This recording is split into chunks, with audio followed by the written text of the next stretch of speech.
Jacob, Yaakov, l'ancêtre du peuple juif, est le troisième et en même temps l'élu de tous les trois patriarches, les trois pères du peuple juif. Le premier, c'était Abraham. Le deuxième, c'était Isaac, Yitzhak en version originale, l'hébreu. Le troisième, donc Jacob, en hébreu, Yaakov. Mais quelle est la supériorité de Jacob, Yaakov, sur son père, Yitzhak, Isaac, et son grand-père, Abraham? C'est que Abraham n'a pas réussi à transmettre le judaïsme à tous ses enfants. Son premier-né est devenu le fondateur, l'inspirateur d'une glorieuse civilisation, la civilisation musulmane, islamique, qui est beaucoup plus nombreuse d'ailleurs que la civilisation juive, puisqu'il y a environ 1,5 milliard de musulmans dans le monde contre seulement 15 millions de juifs. Mais nous savons que ce n'est pas la quantité qui est parfois la plus importante, ça peut être aussi la qualité. Et on voit curieusement que ces 15 millions de juifs qui sont 0,00001% de la population mondiale, ils ont 30% des prix Nobel. C'est quelque chose d'étrange, quelque chose d'un peu fou. Mais vous savez, la raison, c'est la suivante. C'est que, en général, dans les autres religions, on demande surtout à avoir la foi. Dans le peuple juif, évidemment, l'essentiel, c'est la foi. Mais il y a aussi toute une logique, toute une structure, toute une étude qui permet de comprendre, d'intellectualiser au niveau le plus profond la foi et la croyance en Dieu, qu'elle ne soit pas seulement quelque chose qui soit au-delà du rationnel, mais que de cet au-delà du rationnel descende également le rationnel. Donc Abraham est le père de deux civilisations, la civilisation islamique, une grande civilisation qui a apporté énormément de bienfaits à toute l'humanité, et la civilisation juive.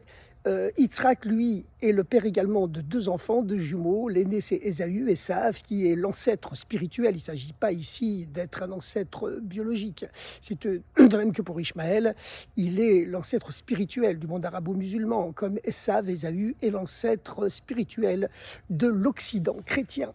Mais Yaakov, lui, sa supériorité sur son père et son grand-père, Yitzhak et Abraham, c'est qu'il a réussi à conserver ses 12 enfants, ces 12 princes, dans le giron uniquement du judaïsme. Il a réussi à transmettre son message spirituel, intégral, pur, à la totalité de ses enfants. Et en réalité, la raison, c'est que Jacob possède une supériorité à la base. Son âme, quelque part, elle s'enracine dans la miséricorde divine. Vous savez que les 3 premiers jours de la création du monde sont l'expression de 3 manifestations différentes de Dieu. 3 épiphanies, comme on dit en très bon français. Le premier jour, en effet, c'est la bonté de Dieu qui s'est manifestée et qui a donc créé des choses à son image, l'eau et la lumière, image de la bonté et de l'amour divin du premier jour. Le deuxième jour, au contraire, c'est l'opposé de la bonté, la sévérité, la rigueur divine qui s'est manifestée et a disjoint, séparé, dissocié tout ce qui existe. C'est pour ça que tous les jours de la création sont ponctués dans la Bible par la fameuse expression de Dieu, la fameuse expression biblique, Dieu vit que ce qu'il avait fait était bon, sauf le deuxième jour. Quand la rigueur divine s'est manifestée le deuxième jour, eh bien Dieu refuse de dire que la rigueur, c'est quelque chose de bien. Pourtant, elle était absolument indispensable à la création du monde. S'il n'y avait pas de rigueur, il n'y aurait pas pu avoir de monde. Tout aurait baigné dans une unité indifférenciée. Et Dieu voulait qu'il y ait des différences, qu'il y ait un ego qui existe, qu'il y ait des êtres humains, qui aient la conscience d'exister en dehors de Dieu, pour justement exprimer plus tard, ensuite dans un deuxième temps, cet au-delà de la nature divine à l'intérieur de la nature humaine. Et donc, le premier jour, c'est la bonté de Dieu qui crée l'eau et la lumière. Le deuxième jour, la sévérité, la rigueur divine qui sépare, dissocie les eaux d'en haut, selon la terminologie biblique, c'est-à-dire les plaisirs spirituels, puisque l'eau, c'est le symbole du plaisir, des eaux d'en bas, c'est-à-dire les plaisirs matériels. C'est la dissociation du spirituel et du matériel, alors qu'au départ, tout était uni. Et le troisième jour se dévoile une dimension divine supérieure encore, non seulement à la bonté du premier jour, mais aussi à la rigueur du deuxième jour. C'est la miséricorde divine qui inclut à la fois la bonté et la rigueur et se situe au-dessus des deux et permet de les embrasser dans un seul faisceau. Et les 3 pères du peuple juif sont à l'image de ces 3 dimensions divines, Abraham, Abraham, c'est l'incarnation de la bonté divine du premier jour qui a créé l'eau et la lumière. Yitzhak, c'est l'incarnation sur terre de la rigueur, la sévérité divine qui a séparé tout ce qui existe. Et Jacob, il est l'incarnation d'une dimension supérieure encore, qui est la miséricorde divine, qui est réussie à unifier rigueur et bonté, parce qu'elle est au-delà des deux, au-dessus des deux, et donc peut les unifier. Maintenant, on voit que Yaakov, lui, c'est grâce à cela, grâce à cette âme supérieure qu'il avait, qu'il a réussi à conserver ses 12 enfants dans le judaïsme et qui sont devenus les pères des 12 tribus d'Israël. Comme n'importe quel père souhaite que son message spirituel soit transmis à ses enfants. On souhaite bien sûr que nos enfants nous dépassent, mais quand même à l'intérieur des valeurs que nous avons cherché et réussi à leur transmettre. Alors dans la paracha de cette semaine, c'est quelque chose de très important, parce que vous savez, Jacob, sa grandeur, c'est qu'il était créé à l'image de Adam, le premier homme, Adam, qui lui avait été créé directement par Dieu. C'est le seul être humain qui a été créé directement par Dieu. Et donc Adam possédait une âme très très supérieure qui incluait les âmes de toute l'humanité, tous les êtres humains destinés à naître plus tard, étaient inclus dans l'âme de Adam, le premier homme. Et c'est pour cela que lorsque Adam, le premier homme, est tombé spirituellement à cause du péché de l'arbre de la connaissance, eh bien, il a fait tomber toutes les âmes qu'il avait en lui, c'est-à-dire toute l'humanité, jusqu'à la fin des temps, jusqu'à la rédemption ultime, la rédemption messianique, qui doit venir très très rapidement, puisque je vous rappelle, comme on le dit souvent, que avant la venue du Messie, c'est comme à la veille du Shabbat. Le Shabbat, le 7e jour de la semaine, le chiffre 7, c'est le chiffre sacré. Et c'est de la même façon que le Messie vient au terme du 7e millénaire du calendrier biblique. On est actuellement en 5685, c'est-à-dire que nous sommes à la veille du 7e millénaire. Et bien comme avant Shabbat, il est une coutume de goûter une bouchée, un avant-goût de chaque plat qu'on va manger au festin du Shabbat. De la même façon, avant l'avènement messianique, Dieu donne à goûter au peuple juif et à l'ensemble de l'humanité un avant-goût des temps messianiques. C'est la raison pour laquelle il y a aujourd'hui toutes les découvertes de la médecine qui ont doublé la longévité sur Terre en l'espace de quelques dizaines d'années. On est très ingrat et on ne se rend pas compte des bienfaits que la révolution scientifique nous a apportés. Et puis toutes ces découvertes technologiques qui sont comme une hache avec laquelle on peut construire ou détruire. Mais enfin, on pourrait utiliser l'atome non pas pour construire des bombes atomiques, mais au contraire pour apporter l'énergie, la lumière pacifique à l'ensemble de l'humanité. Et c'est le but pour lequel toutes ces découvertes ont été créées. Le fait également que Dieu a rendu la terre d'Israël au peuple juif à notre époque, y compris Gaza, la Judée-Samarie, le Golan, etc., eh bien, ce sont des signes avant-coureurs des temps messianiques, puisque tous les prophètes bibliques ont toujours annoncé qu'avant la venue du Messie, eh bien, les Juifs retourneraient sur leur terre, sur la terre d'Israël. Et c'est un signe qui annonce une immense bénédiction, puisque les temps messianiques, c'est la paix universelle, c'est le bonheur, la richesse, l'abondance. Et comme l'humanité sera saturée de bienfaits matériels, elle se tournera vers la recherche spirituelle. Ça ne veut pas dire que tout le monde sera juif, pas du tout. Chacun pourra adorer Dieu à sa façon, dans une spiritualité parfaitement individualisée et qui sera pleine de tolérance, de respect, etc., etc. Il y aura le dévoilement de Dieu dans la matière. Maintenant, Jacob, le troisième des patriarches, puisque la paracha, la section biblique de cette semaine, parle surtout de Jacob, de Yaakov, eh bien, le Talmud affirme que sa beauté spirituelle, s'entend, était comparable à celle de Adam, le premier homme. Mais comme Adam, le premier homme, avait inclus toutes les âmes de l'humanité en lui et les avait fait tomber par le péché de l'arbre du bien et du mal, eh bien, Yaakov, lui, a rédimé, a réparé le péché d'Adam et a relevé toutes les âmes de leur chute originelle. Et donc, il incluait également en lui, Jacob, toutes les âmes destinées à naître plus tard. C'est la raison pour laquelle il est extrêmement important de comprendre, se pénétrer de tous les événements, les aventures de la vie de Yaakov, car c'est un guide pour nous dans notre vie spirituelle actuelle.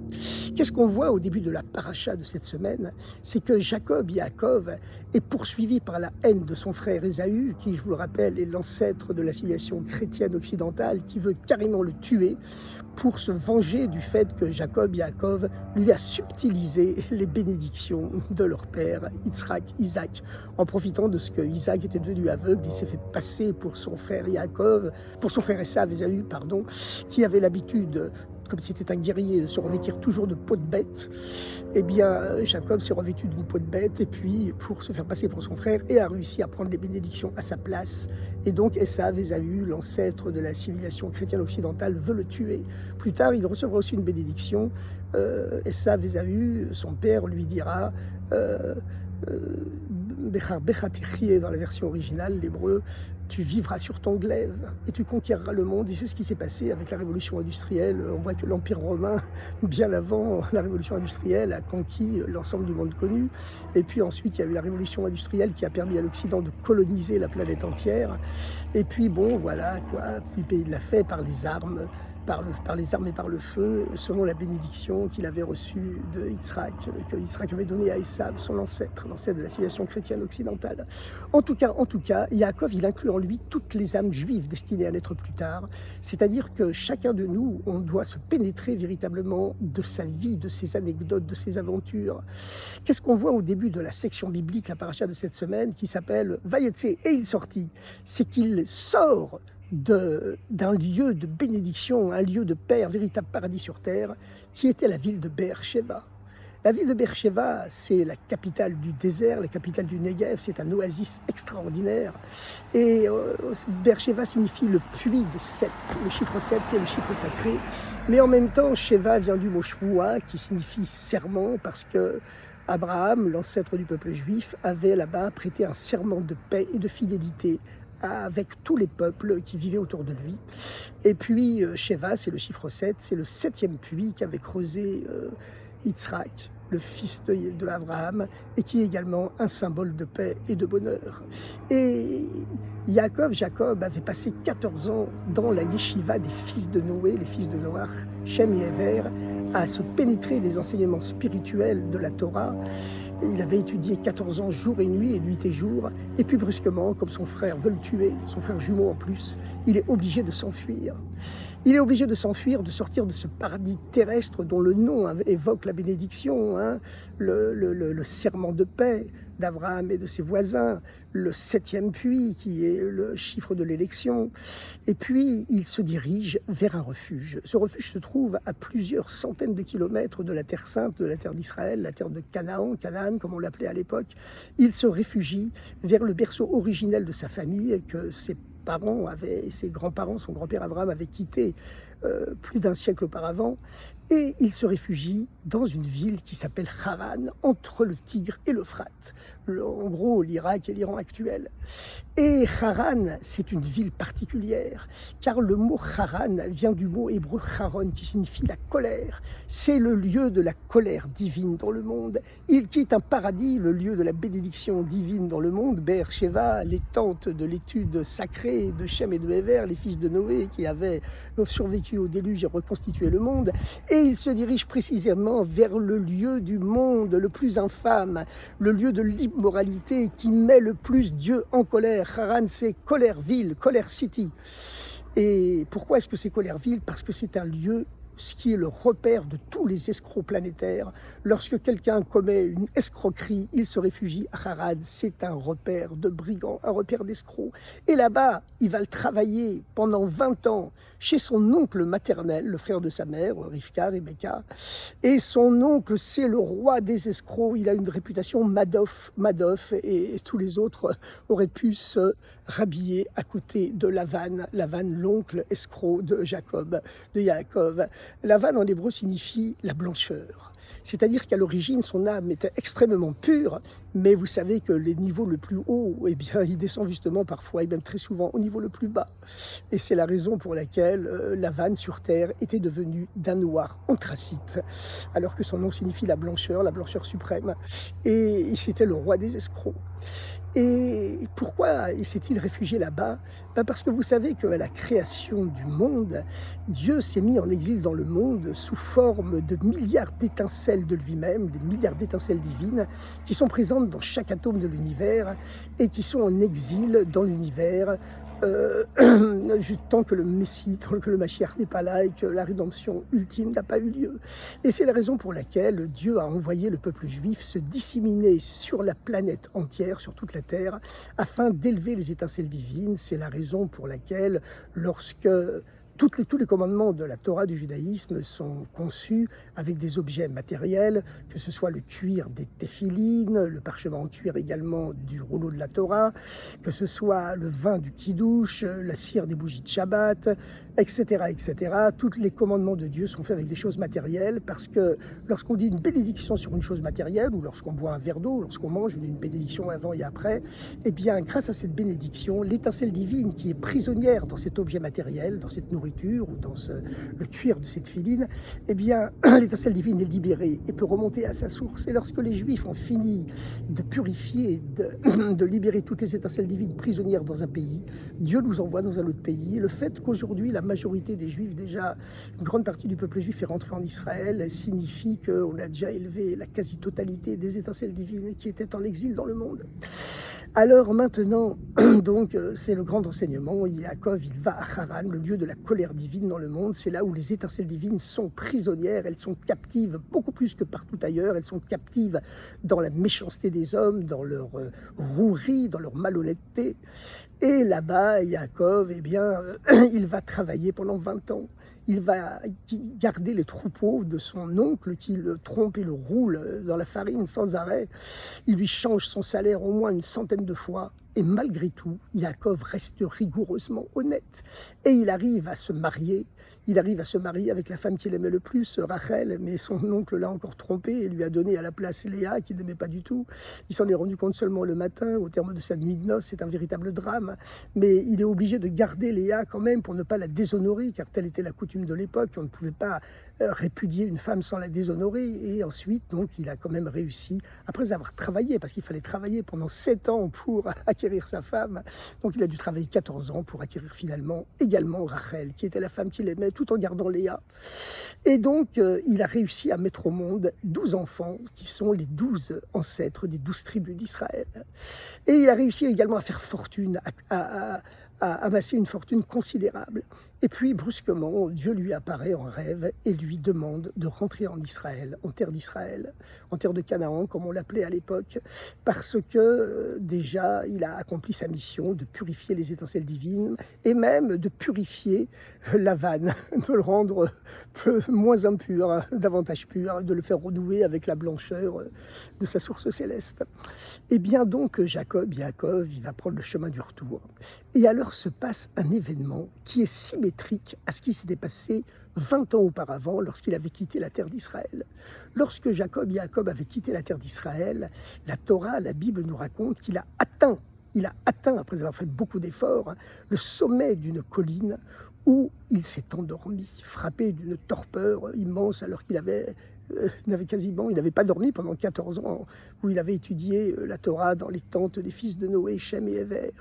Et il s'est endormi et il voit une échelle plantée en terre, c'est-à-dire plus bas que terre, et qui atteint les cieux, c'est-à-dire plus haut que les cieux, et les anges de la terre d'Israël qui remontent à leur source par cette échelle, puisqu'il va quitter la terre d'Israël pour aller travailler pendant 20 ans chez Lavan, en diaspora, et les anges de la diaspora qui viennent descendre de cette échelle pour le protéger. Et Dieu ne lui apparaît malgré tout qu'en rêve, en le bénissant, malgré tout. Et puis 20 ans plus tard, lorsqu'il revient d'avoir travaillé pendant 20 ans, jour et nuit, non plus pour étudier la Torah, pour se consacrer à la spiritualité, mais pour travailler dans le monde matériel, comme il le dit, en se plaignant à la fin à la vanne, je gelais pendant l'hiver, je brûlais de chaleur pendant les jours d'été, et la soif et la faim me consumaient, tout ça pour garder tes troupeaux. Et il a réussi à devenir multimillionnaire en respectant les règles d'une honnêteté fondamentale, tout en vivant dans un milieu d'escrocs. C'était quelque chose d'incroyable. Eh bien, à ce moment-là, lorsqu'il revient en terre d'Israël, Dieu ne lui apparaît plus seulement en rêve, mais lui apparaît en réalité. Et il n'a plus besoin de se fatiguer pour monter symboliquement au-dessus d'une montagne, pour atteindre le lieu de la présence divine avec les fameuses échelles qui relient la terre au ciel, comme 20 ans auparavant lorsqu'il sortait d'Israël. Et pourtant, il sortait de 14 ans d'études sacrées, les études de la Torah dans la tente paradisiaque des fils de Noé, Shem et Héver. Et bien qu'il s'était consacré à l'étude et à la prière pendant 14 ans, il a dû se fatiguer pour atteindre le lieu de la bénédiction divine qui ne lui a apparu qu'en rêve. Tandis que lorsqu'il revient après avoir travaillé dans le monde matériel, créer une fortune, c'est vrai, mais c'était pas ça le but essentiel. Le but essentiel, c'est qu'il a créé le peuple juif, il a créé les 12 tribus d'Israël, il a purifié et élevé les étincelles divines qui étaient captives, prisonnières, en exil, dans cette terre d'infamie, de rouerie, de vol et de tromperie, qui était le lieu de la colère divine dans le monde, la ville de Haran. Lorsqu'il a accompli sa mission dans le monde matériel, d'avoir créé des Juifs, d'avoir créé le peuple juif, eh bien, lorsqu'il revient, il n'a plus besoin de se fatiguer symboliquement pour atteindre le lieu du dévoilement de Dieu. Ce sont, nous dit la Torah, les anges de Dieu qui viennent à sa rencontre et Dieu lui-même qui lui apparaît. Et ce n'est plus en rêve, mais c'est en pleine veille. Et l'enseignement, il est le message, il est évidemment très clair.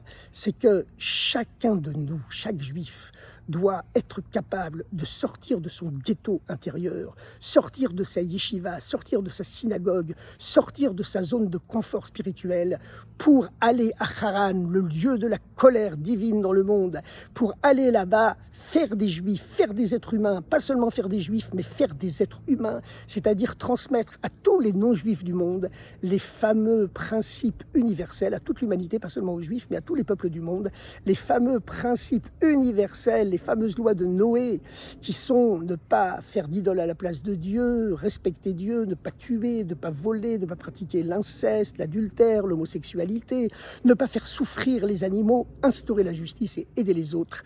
Et le rabbi de Lubavitch, le messie de l'autre époque, bien sûr, le rabbi de Lubavitch a également proposé à l'ONU, à l'UNESCO, partout, que tous les êtres humains prennent chaque matin 1 minute de silence pour réfléchir, chacun avec ses propres idées, tous les matins, comment devenir un meilleur être humain pour dévoiler toutes les potentialités divines qu'il a en lui. En réfléchissant simplement chacun avec ses idées, les athées avec leurs idées, les bouddhistes avec leurs idées, les musulmans, les chrétiens, les agnostiques, chacun avec ses idées, comment devenir un meilleur être humain, ça dévoile la meilleure part qu'on a en nous. Et c'est important également, c'est le message juif pour toute l'humanité, d'avoir chez soi une boîte pour les pauvres, une boîte pour les pauvres. Il ne faut pas attendre qu'ils deviennent des fauves, hein. Il faut leur donner de quoi vivre largement. Voilà. Et donc, sur son lieu de travail aussi, et même dans sa voiture, une boîte pour les pauvres. Ça, c'est très important, c'est pour l'ensemble de l'humanité. Et donc, chaque juif doit descendre pour être une lumière pour les nations, pour transmettre ces messages universels de paix, de tolérance, de bonté et de gentillesse. Il ne faut pas hésiter à descendre dans les rues, à descendre à Haran. Vous savez, il y a certains rabbins qui préfèrent se cacher dans des quartiers isolés. Mais il faut savoir une chose, c'est que même s'ils vont beaucoup se fatiguer pour rencontrer Dieu, Dieu ne leur apparaîtra jamais qu'en rêve. Tandis que s'ils descendent dans le monde pour créer, pas seulement des juifs, mais créer des êtres humains qui vont vivre selon les principes universels légués par Dieu, par Moïse, à l'ensemble de l'humanité, et que Dieu avait donné même avant que les religions existent, les fameuses lois de Noé, eh bien, qui plus tard ont été officialisées, transmises par Moïse au Mont Sinaï, eh bien, à ce moment-là, lorsqu'on s'adonne à ce travail, à cette mission, Dieu ne nous apparaît plus seulement en rêve, mais ce sont les anges de Dieu et Dieu lui-même qui viennent, entre guillemets, se fatiguer, entre guillemets, bien sûr, pour venir à notre rencontre en pleine réalité. Alors voilà, cher ami, c'est le message de la paracha de cette semaine. Et qu'est-ce qui a permis à Yaakov d'arriver à ce niveau-là et de résister à toutes les tentations dans le repère d'escroc où il a vécu pendant 20 ans? Eh bien, la raison nous est donnée dès le début de son voyage, c'est que lorsqu'il s'est fatigué pour atteindre cette fameuse colline, qui en vérité est une vraie petite montagne, hein, elle fait presque 1000 mètres d'altitude, dans laquelle il a dormi, eh bien, il s'est protégé la tête avec des pierres, nous dit la Bible. Pas les pieds, ni le tronc, ni les cuisses, ni les bras, la tête seulement. Et c'est très symbolique, c'est très signifiant, très inspirant, parce qu'il devait se protéger la tête, c'est-à-dire son intellect, son cerveau devait rester pur. Et il s'est protégé la tête avec des pierres, pas avec de l'or, pas avec de l'argent, mais avec des pierres qui symbolisent la soumission totale, la soumission et donc l'union absolue à Dieu. Et c'est ce qui lui a permis cette protection de son intellect, de son mental, de son psychisme avec les pierres de la soumission à Dieu. C'est ce qui lui a permis de créer le peuple juif, les 12 tribus d'Israël, et de revenir victorieux en Eretz Israël après ses 20 ans d'exil. Et cela symbolise bien sûr l'ensemble de l'histoire du peuple juif qui a été envoyé en exil dans le monde entier pour purifier les étincelles divines, humaniser l'humanité, pas la convertir au judaïsme, mais l'humaniser. Et ensuite, quand on revient en Israël, eh bien, Dieu ne nous apparaît plus seulement en rêve, et on n'est plus obligé de se fatiguer pour le rencontrer, mais il nous apparaît en réalité en nous donnant une nouvelle conscience qui sera celle des temps messianiques. Chers amis, à très bientôt. C'est l'enseignement de Jacob qui, dans la paracha de la semaine prochaine, méritera, après le combat avec l'ange de Ésaü, l'ange de la civilisation chrétienne occidentale, de porter le nouveau nom, plus seulement de Jacob, Yaakov, mais également d'Israël. À très bientôt. Au revoir.